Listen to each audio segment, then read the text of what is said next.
শ্যামলীকে ভালোবাসে অনিকেত সত্যিটা স্বীকার করলো। সম্পূর্ণ জানতে ভিডিওটিতে একটি লাইক করে প্রথম থেকেই দেখতে থাকো। গল্পের শুরুতেই দেখা যায় অহনা, শ্যামলী সবাই তো একই জায়গায় উপস্থিত রয়েছে। অহনাকে কিছু বলার আগেই শ্যামলীকে একটু সরে যেতে বলে অনিকেত, আর বলে শ্যামলী প্লিজ আপনি এখান থেকে যান।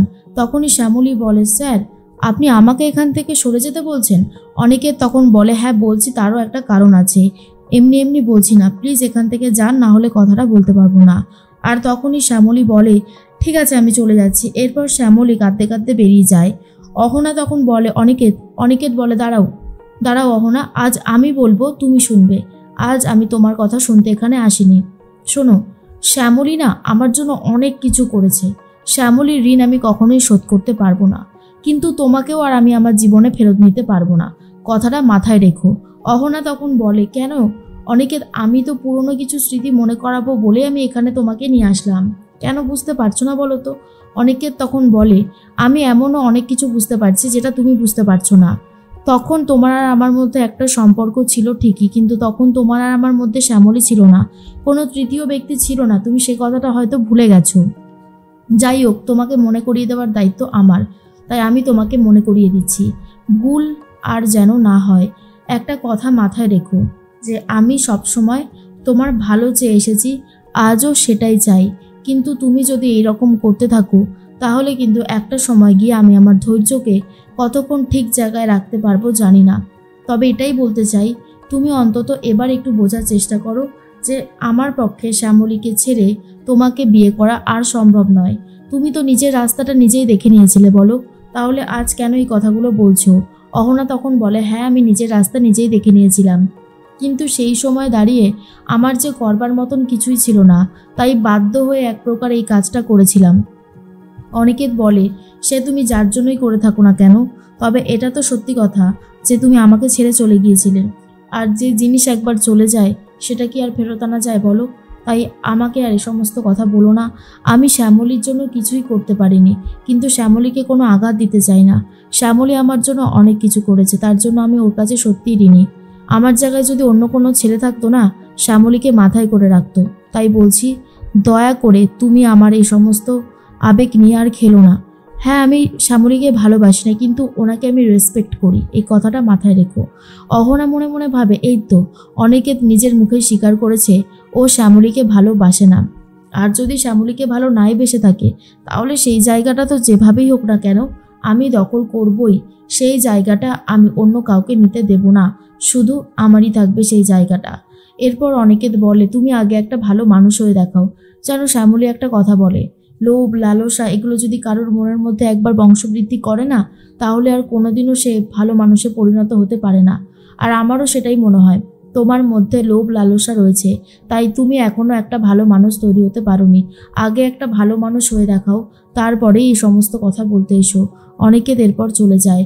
অহনাও খুব ভেঙে পড়েছে, কিন্তু এটা ভাবে তাকে এই খেলাটা চালিয়ে যেতেই হবে, যেভাবেই হোক না কেন। অন্যদিকে অপরাজিতা চলে এসেছে খাবার নিয়ে, কিন্তু অনিকেত তখন বলে না মামুনি, আমি আজকে খাবো না, আমার ভালো লাগছে না খেতে। মামুনি তখন বলে সে কি রে, শরীর খারাপ নাকি? অনিকেত তখন বলে না না শরীর খারাপ না, আসলে আজ আমার মনটা একদমই ভালো নেই, আর আমার খেতেও ইচ্ছে করছে না। অপরাজিতা বলে অহনা কি কিছু বলেছে? তখন অনিকেত বলে ওকে আমি আমার জীবন থেকেই বাদ দিয়ে দিয়েছি, ওর কথাকে ধরে রেখে কি করব, আমি ওর কথা পাত্তাও দিই না। অপরাজিতা খাবারটা নিয়ে বেরিয়ে যাচ্ছিল, তখনই তৃষা বলে কি হলো বড় মামি, খাবারটা খেলো না দাদা ভাই? তখনই অপরাজিতা বলে না তৃষা, ও একদমই খাবারটা খেতে চাইলো না, চাই আমি এটা নিয়েই যাই। তৃষা মনে মনে ভাবে নিশ্চয়ই অহনার জন্য মনটা খারাপ, তাই হয়তো খাইনি। যাই হোক ভালোই হয়েছে। তার মধ্যেই একটা কথা মনে মনে ভাবতে থাকে অনিকেত, যে অহনা কেন যে এই ছেলে মানুষগুলো করে বুঝতে পারি না। কিছুক্ষণ পরে অনিকেত ঘুমিয়ে পড়ছে, কিন্তু ঠিক তার কিছুক্ষণ পরেই দরজা টকটক করতে থাকে শ্যামলী। শ্যামলী এসে বলে দরজাটা খুলুন স্যার। কি হলো, দরজাটা খুলছেন না কেন? এরপর অনিকেত দরজাটা খুলে বলে এ কি, আপনি বালিশ তারপরে কম্বল এগুলো নিয়ে কেন এসেছেন? শ্যামলী তখন বলে আজকে থেকে আমি এই ঘরেই থাকবো, তাই এগুলো নিয়ে এসেছি। অনিকেত বলে আপনি কি পাগল টাগল হয়ে গেলেন নাকি? শ্যামলী তখন বলে না স্যার, আমি পাগল হয়ে যাইনি, আমি যা বলছি তা একদম ঠিকই। অহনা তো একদম ঠিক কথাই বলেছে, আমি আর আপনি স্বামী স্ত্রী, তবু আমরা দূরে দূরে থাকি, আমরা কিছু করতে পারি না কেন স্যার?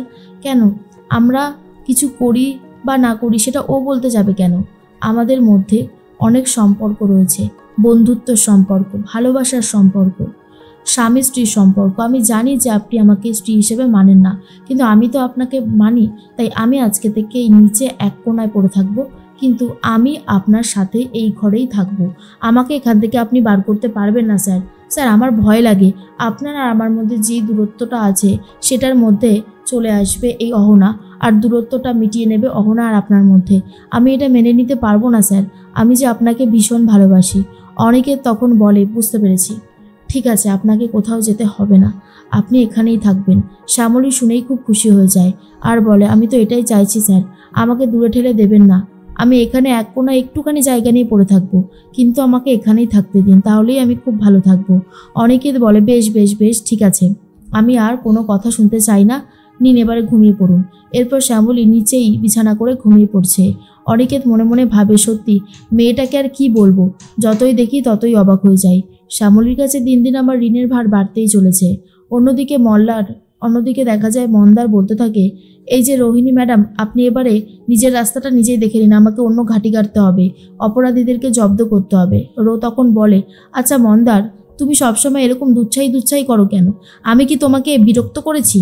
আমি তোমার সাথেই থাকতে চাই, আমার এই লাইফটা বেশ ভালো লেগেছে। মন্দার তখন বলে, মানেটা কি? আপনি নিজের বাড়িতে ফিরে যাবেন না? তখন রোহিণী বলে, না, আমি এখানেই থাকবো, তোমার সাথেই থাকতে চাই। জানো তো, তোমার এই অ্যাডভেঞ্চারের জীবনটা আমার খুব ভালো লাগছে। আমার লাইফে একটু বোরিং জিনিস এসে গেছিলো, আমার একদম ভালোই লাগতো না। সেখান থেকে যে আমি তোমার সাথে থেকে নতুন কিছু দেখতে পাচ্ছি, শিখতে পাচ্ছি, সেটা আমার কাছে বিরাট একটা আনন্দের। তাই আমি এখানেই থাকবো, আমি আর অন্য কোথাও যাব না। মন্দার আর কিছু বলতে পারে না। এরপরেই একটা গাড়ি আসছিল, সেই গাড়িটাকে থামিয়ে দিয়ে মন্দার আর রোহিণী সেই গাড়িটাতে উঠে পড়ে। এরপরে খোলা হাওয়াটা খেতে খেতে রোহিণীর ঘুম এসে যায়। রোহিণী আবার কিছুক্ষণ গান ধরতে শুরু করেছে। গান ধরতে ধরতে প্রায় পড়েই যাচ্ছিল গাড়ি থেকে, আর তখনই ধরে ফেলেছে মন্দার আর বলে, আপনি যে কি করেন না ম্যাডাম। রোহিণী বলে, আরে তুমি শুধু আমাকে ম্যাডাম বলছো কেন, আপনি বলছো কেন? তুমি আমাকে রোহিণী বলতে পারো, রো বলতে পারো, আর তুমি করে বলো কেমন? মন্দারকে যে রোহিণী ভালোবেসে ফেলেছে, আর সেটা বেশ ভালোই বোঝা যাচ্ছে। মন্দারকে এতটাই ভালোবেসে ফেলেছে যে মন্দারের স্বাদ আর ছাড়তেই চাইছে না। তখনই রো বলে, জানো তো মন্দার, আমি না এই উত্তরবঙ্গে এসে অনেক কিছু দেখলাম, শিখলাম, জীবনটাকে উপলব্ধি করলাম। তোমাদের এই জায়গাটা দারুণ সুন্দর, কোনো কথা হবে না। তুমি শিলিগুড়িতে যাচ্ছ, আমিও যাব। এর মধ্যেই শ্যামলী ঘুম থেকে উঠে পড়েনি, কিন্তু অনেকটাই বেলা হয়ে গেছে। আর তৃষা এসে ডাকাডাকি করতে থাকলে আর বলে, দাদা ভাই, বড় মামি ডাকছে। শ্যামলী তখনই কেঁপে উঠে পড়েছে আর বলে, এই রে, অনেকটা বেলা হয়ে গেছে মনে হয়, আসছি। তখনই শ্যামলীর গলা পেয়ে চমকে গেছে তৃষা আর ভাবে, কি হলো? শ্যামলী আবার এই ঘরে কবে থেকে থাকতে শুরু করলো? শ্যামলীরই তো গলা পেলাম মনে হলো।